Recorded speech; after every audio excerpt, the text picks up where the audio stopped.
Delhi assembly ఎన్నికల్లో ఆప్ ముఖ్య నేతల సీట్ల రిజల్ట్స్ ఉత్కంఠ రేపుతున్నాయి. చీపురు చీఫ్ అరవింద్ కేజ్రీవాల్ తో పాటు సీఎం అతిశీ బరిలో ఉన్న సీట్లలో ఫలితాలు రౌండ్ కు మారుతున్నాయి. కేజ్రీవాల్ బరిలో ఉన్న న్యూఢిల్లీ సీట్లో బీజేపీ అభ్యర్థి పరమేశ్ వర్మ గట్టి పోటీ ఇస్తున్నారు. ఫస్ట్, సెకండ్ రౌండ్లలో వెనుకబడిన కేసరి 3-4 రౌండ్ల కౌంటింగ్ లో కాస్త లీడ్లోకి వచ్చారు. ఇక కల్కాజీ స్థానంలో మళ్లీ వెనుకబడ్డారు సీఎం అతిశీ. ఈమెపై బీజేపీ అభ్యర్థి రమేష్ బీదూరి లీడ్లోకి వచ్చారు. అయితే ఫలితాల చివరి వరకు వెయిట్ చేయాలంటున్నారు అతిశీ.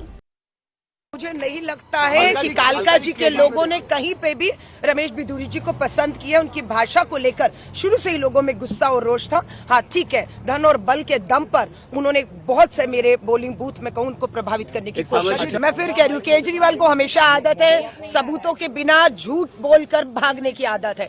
इस बार वो भाग नहीं भगाए जा रहे हैं। केजरीवाल हार रहे हैं नई दिल्ली से, मुझे पूरा ऐसा यकीन। अतिशी के खिलाफ भी भारी एंटी इनकम्बेंसी मैंने देखा है। मुख्यमंत्री रहते हुए कोई काम नहीं। अपनी कॉन्स्टिट्यूएंसी में केजरीवाल जी के नाम पर वोट मांग रही थी, दिल्ली के बेटे केजरीवाल जी के नाम पर उन्हें वोट दे, और लोग जब केजरीवाल को वोट नहीं दे रहे हैं। देखिए, अस्तित्व की बात करेंगे तो देश में बीजेपी के 4,000 के बीच की लीड्स हैं। ये लीड्स मुश्किल है पूरी करनी। सर, कांग्रेस ने भी काफी अच्छे चेहरे उतारे थे, आपने भी काफी मेहनत की थी। देखो था, लेकिन अगर लोगों में शायद भरोसा नहीं बना हो कि हम लोग सरकार दे पाएंगे तो ठीक है, जो जनता का निर्णय है वो निर्णय है। हम लोग इतना कह सकते हैं कि हमने मुद्दे उठाए और जो मुद्दे हमने उठाए उस पर काफी हद तक चुनाव बना। बाकी जो जनता कहे उसको स्वीकार है। Thank you sir.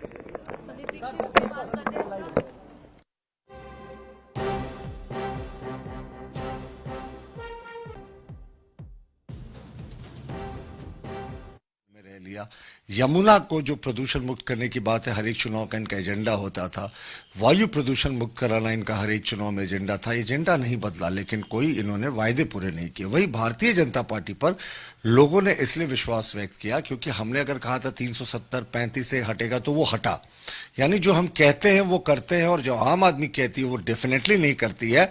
28 वर्षों के बाद राजधानी में भारतीय जनता पार्टी की वापसी हो रही है। मुझे लगता है जो दिल्ली का चुनाव होता है वो पूरे देश का आईना होता है, क्योंकि पूरे देश के एक तरीके से कॉस्मोपॉलिटन कल्चर होता है। वहां सब देश के सब हिस्से के लोग आकर बसते हैं। तो कहीं ना कहीं ये चुनाव एक आईना है कि देश का नरेंद्र मोदी जी के नेतृत्व पर अभी भी पूरा अखंड विश्वास कायम है। देखिए, एनडीए ब्लॉक के लोगों ने तो पिछले लोकसभा चुनाव में भी 7 लड़कर देख लिया था। दिल्ली में क्या किया था, 7 की 7 सीटें हार गई थी। उस समय तो आम आदमी पार्टी और कांग्रेस चुनाव मिलकर लड़ रही थी। जनता जो है, जनता का मूड आपके झूठे वायदों से बिल्कुल ऊब चुका था। वो साथ मिलकर लड़ते तो भी कोई असर नहीं होता। लेकिन अब कांग्रेस को इंट्रोस्पेक्शन करना चाहिए कि राहुल बाबा के नेतृत्व में शायद कांग्रेस ये लगातार चौथा चुनाव है जब उसका खाता खुलता नहीं दिख रहा है। तो अब कांग्रेस यहां से कहां जाएगी, नीचे ही जाएगी और कहां जाएगी। सकारात्मक वोट दिया है। प्रधानमंत्री नरेंद्र मोदी जी के नेतृत्व में भारतीय जनता पार्टी की विभिन्न राज्यों में सरकारें हैं। लोगों ने देखा कि उन सरकारों ने अपने अपने राज्यों में डेवलपमेंट का काम किया।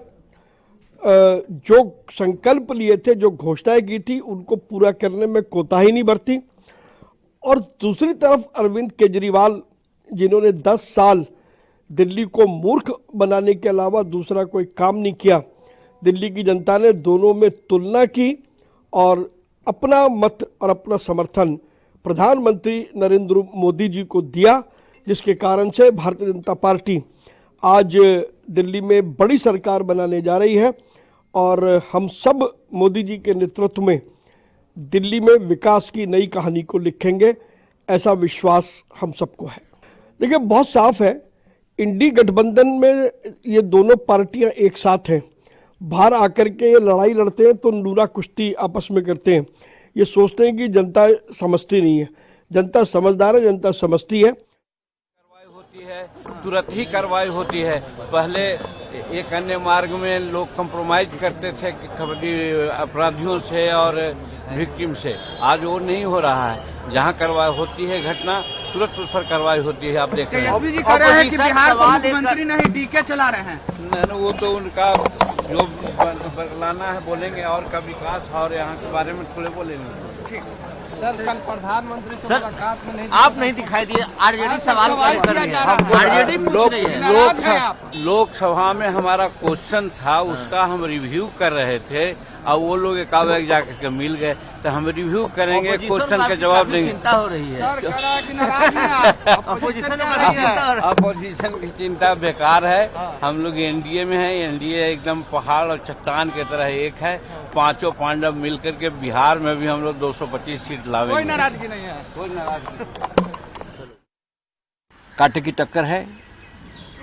अगर कांग्रेस पार्टी और आपका मनोमिलन होता तो कि अगर आप और कांग्रेस दोनों का जो राजनीतिक प्रतिद्वंदी है, मैं शत्रु नहीं कहूंगा, वो भारतीय जनता पार्टी है। हमको भारतीय जनता पार्टी की हराने के लिए, सत्ता से दूर करने के लिए आप भी लड़ती है, कांग्रेस भी लड़ती है, लेकिन अलग अलग लड़ते हैं। अगर एक साथ होते तो दिल्ली का नतीजा डेफिनेटली बीजेपी की हार सुनिश्चित हो जाती। सबसे पहले दिल्ली में 5 साल से केजरीवाल सरकार को कोई काम करने नहीं दिया। जो लेफ्टिनेंट गवर्नर है वो गुजरात से लाए हैं, मिस्टर सक्सेना, आपको मालूम है। लेफ्टिनेंट गवर्नर के राजीव कुमार जी का इलेक्शन कमिश्नर का बयान है कि 9:30 बजे पहला जो काउंटिंग होती है उसका पहला रिजल्ट 9:30 बजे आता है। यहाँ तो 9 बजे कोई 30 पे पहुंच गया था, कोई 20 पे था। भारतीय मीडिया को थोड़ा सा अपने बारे में सोचना चाहिए। धन्यवाद।